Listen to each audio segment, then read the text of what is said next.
Serbia i ka bërë 2 veprime me këtë farë mund të themi trafikimin. Nuk e di nëse është denoncu, por du të përmend këtë që është shumë e rëndësishme. Shërbimet mikët Kosovës do duhet ta dimë. Ma marr mendja që po këtë do ta dëgjoj që është shumë e rëndësishme. Të gjithë ata grupe kriminale, terroriste nga Siria që kanë kalu në Evropë, kanë kalu nëpër Serbi. Serbia i ka bërë 2 veprime. E para ka marrë një sasi parave prej tyre për të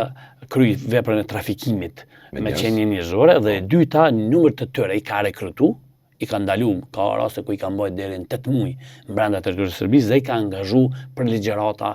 dhe për ndikim tek komuniteti shqiptar në pjesën e Mërgatës. Kjo është e saktë dhe ka një shqetësim serioz të mënyrës se si ka përdorur këto refugjat apo këta persona që kanë qenë pjesë e luftës në Siri dhe janë larguar qoftë për shkak se të njëjtit kanë pas përplasje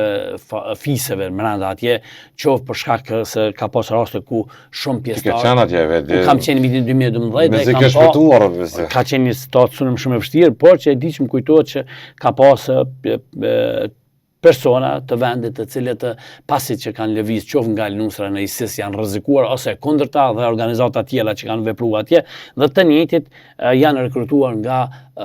strukturat e sigurisë serbise sot përdoren për të ndikuar tek komuniteti shqiptar sepse fokusi kryesor i Rusisë dhe Serbisë janë komuniteti shqiptar për të atakuar SBA-n dhe partnerët e saj për mbështetjen që kanë bërë qoftë në luftën apo qoftë edhe tani që e bëjmë për integrimin e plot në institucionet ndërkombëtare.